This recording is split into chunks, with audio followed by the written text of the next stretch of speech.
Hello mga man sir, welcome to my YouTube channel again. Ako po yung magbablog muna ngayon mga man sir sa araw ng ito, dahil walang pasok sa trabaho. Nandito po ako ngayon sa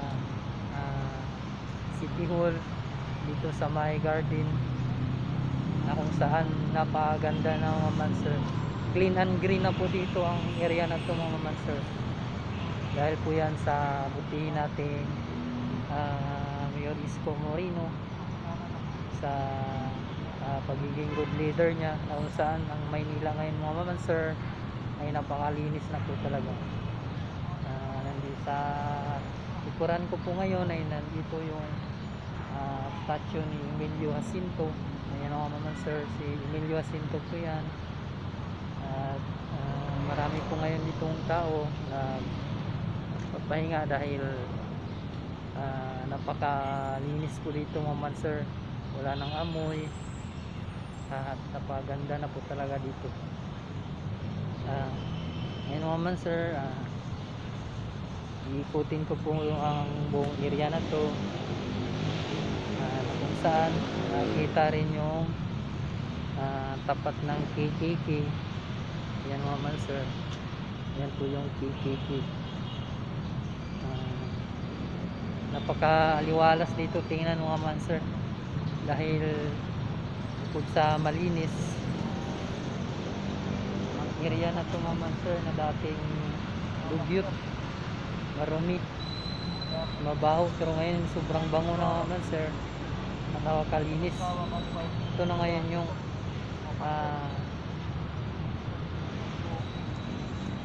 city garden na malapit sa City Hall mga man sir. Naman sir, napakalinis na po yan. Libre po rito wifi mga maman sir, pero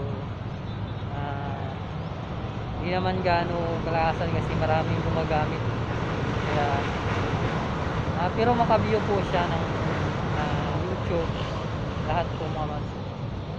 Napakapit malot talaga ng Mayor Isko namin.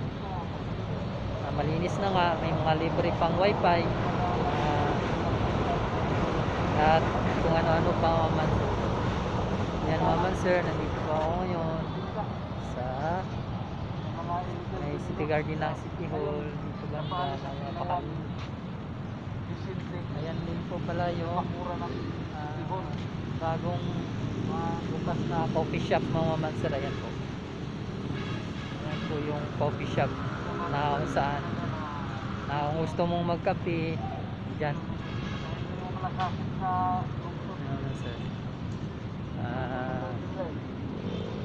Hindi lang ang ibang area ang malinis sa Maynila, hindi halos buong area na po ng Maynila na napalinis na mga man sir. Hindi ko suwatalain na simula nung nandito sa Maynila mga year of 2015, napakarumi pa po rito. Marami pa po rito mga tambay na dito. Pero ngayon mga maman sir, marami nang tambay na nakiki-wifi. At dahil sa ganda rito po, masarap sa pakiramdam na napakalinis, fresh. Lalo na paggabi dito mga maman sir, napaka lightful, puno ng ilaw po rito, mga puno yan, puno yan ng mga ilaw mga man sir. Ayan, niyog, puno ng mangga, at iba pa mga man sir, puno ng ilaw. Kaya ang area na po ito mga man sir, paggabi ay mas lalong nakakamangha dahil sa mga pailaw na nilagay ni Mayor Isko. Lalo na po yung harap ng KKK natin mga man sir, ay napakaganda dyan ng tawag po na fountain na may iba't ibang kulay at may disenyo po ng flag ng Pilipinas. Lupit ng isip ni Mayor Isko mga maman sir, no? Siya lang lamang nakaisip nun. Napakaganda. Ganda na talaga ng Maynila. So ayun po yung bike namin. May kasama po akong saring vlogger. Ito si Jan TV channel. Please support din po sa kanyang channel po mga monster. Si Jan TV channel. Ayan po mga monster. Siya si Jan TV channel mga monster. Ganda talaga na rito mga monster. Kaya meron din ditong halos nakastay na buong maghapon dahil po sa libre po ang wifi at malamig. Gaano man kainit ang panahon, pero dito mga monster napakalamig dahil nga po sa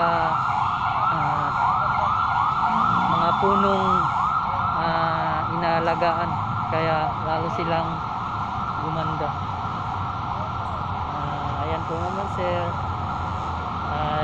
Dito naman po banda ay magkita na po yung LRT na release sa taas. Ayan mga monster. Tapos sa kabila naman po yung highway naman na papuntang Quiapo. Ayan mga monster.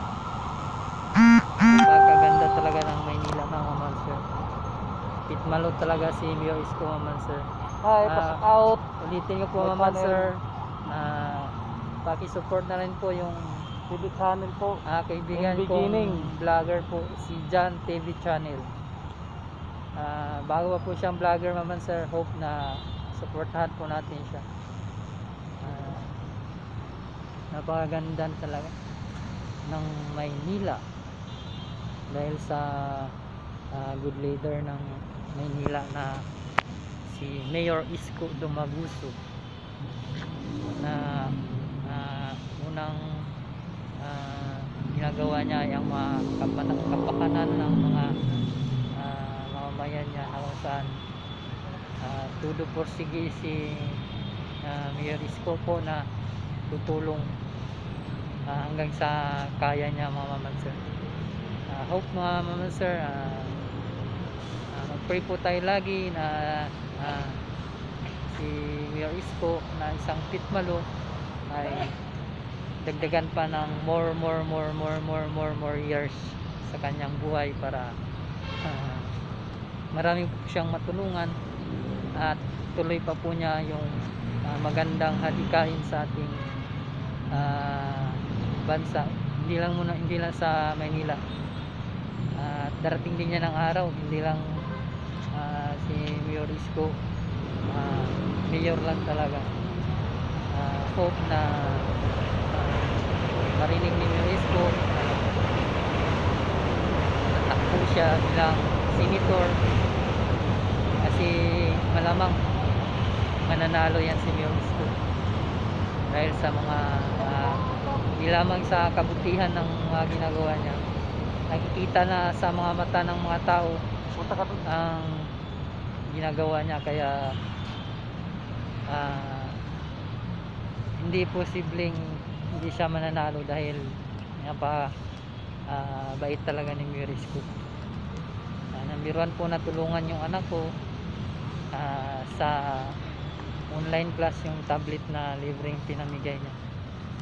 Salamat po Mayor Isko sa tablet na pinagkaloob niyo po sa mga estudyante na nag-online class. Maraming salamat po Mayor Isko. Dito ako ngayon naglakad punta sa isang coffee shop.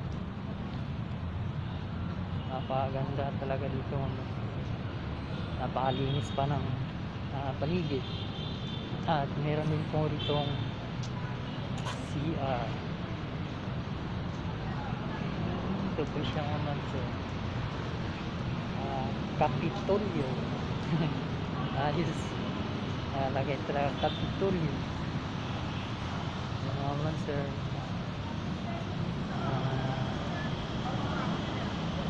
Ito po makikita yung isang leader sa kanyang paligid din makikita ang kagandahan ng kanyang pagka-good leader dahil malinis, nakikita sa mga tao niya sa kanyang lugar na ang ganda, hindi lamang sa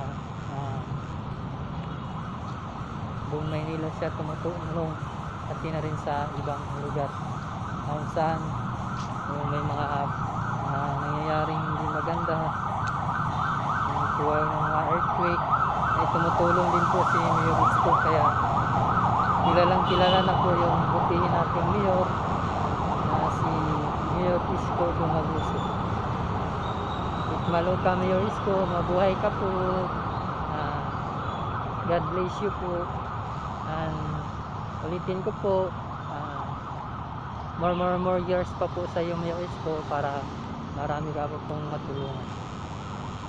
Maraming salamat po. Thank you for watching guys.